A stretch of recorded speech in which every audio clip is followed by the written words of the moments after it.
अस्सलाम वालेकुम दोस्तों, मां जो पंहिंजो काज़ी अब्दुल सत्तार ऐं अवां ॾिसी रहिया आहियो मुंहिंजो चैनल सत्तार काज़ी व्लॉग्स। जी हाँ दोस्तों, हीअ ॾिसो पिया, हीअ लोकेशन जेका आहे पूरी मुंहिंजे ॻोठ जी आहे। हीअ ॻोठ आहे मुंहिंजो, जेको अवां ॾिसो पिया ॻोठ साले खान ॾेर। हीअ ॾिसो पिया, हीअ अवां जे साम्हूं मां अव्हांखे पंहिंजे ॻोठ जी लोकेशन ॾेखारियां पियो। ऐं हीअ असांजे ॻोठ जो जेको आहे हीअ बोर्ड लॻल आहे।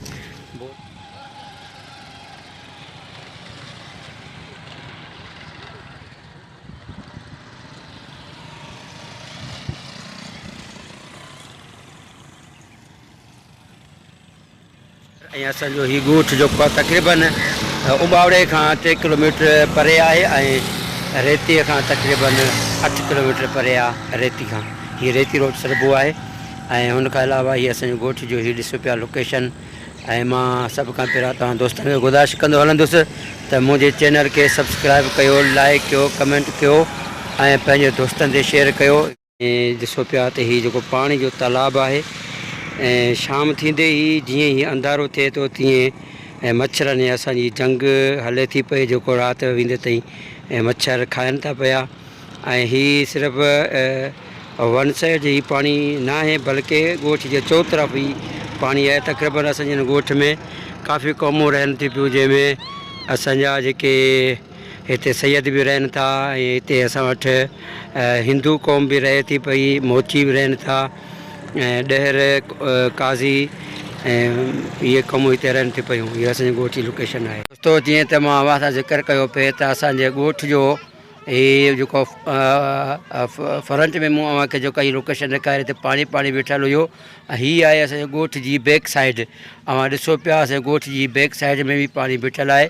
असांजो हिते असांजे हिन साले खान ॾेर में गवर्नमेंट स्कूल बि आहे, जिते ॿारनि जी तमामु ज़बरदस्त तालीम बि आहे ऐं सभु कम भला आहिनि हिते। फ़क़ति न आहे त बिजली न आहे ऐं रोड बि न आहे, बिल्कुलु रोड ई ख़राबु आहे। जेको 2008 में जेको हिते बजरी वग़ैरह पाए विया आहिनि, उनखां पोइ जेको आहे केॾांहुं वियो आहे ठेकेदार, केॾांहुं हलिया विया का ख़बर ई न आहे।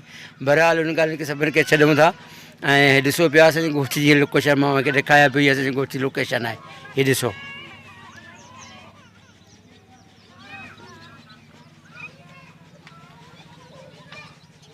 ही चौगिर्द अवां हीअ ॾिसी सघो था, पाणी बीठल आहे। जी दोस्तो ॾिसो पिया, ही मुंहिंजो ॻोठु आहे। अव्हांखे वाक़दा हीअ ॾिसण में अचे पियो ॻोठु अव्हांखे ज़बरदस्त लोकेशन। हींअर ॿाहिरि मां बीठल आहियां। हीअ जेको आहे रस्तो आहे, हीअ जेका हीअ सड़क आहे मां अव्हांखे ॾेखारियां पियो। हीअ सड़क आहे असांजी जेका 2008 में ठही चुकी आहे। उनखां पोइ हीअ बजरी वग़ैरह जेको आहे रखियलु आहे ऐं पोइ उनखां पोइ कम बि कोन थियल आहे। हीअ ॾिसो पिया, हीअ अॻियां वञे थी पई मुराद खान समीर जे ॻोठ में। हीअ सड़क जेका मुराद खान समीर जे ॻोठ में वञे पई। हीअ आहे असांजो ॻोठु। अवां दोस्तनि ते मां हीअ सभु ॻाल्हियूं शेयर करणु चाहियां पियो। ऐं मां दोस्तनि खे वरी बि अर्ज़ु कंदो हलंदुसि त ऐं जेको तव्हांखे अर्ज़ु कंदो हलां थो त मुंहिंजे चैनल खे सब्सक्राइब कयो ऐं दोस्तनि में शेयर बि कयो, कमेंट बि कयो, बेल आइकन खे दॿायो त जीअं मुंहिंजी अचण वारी जेका वीडियो आहे तव्हां भाउ असांजे हुनखे ॾिसी सघो था। वरी महिरबानी तेसि ताईं मां खां वठी इजाज़त ऐं हिन काज़ी सत्तार करे ॾींदा इजाज़त। अल्लाह भाई, वरी महिरबानी दोस्तो।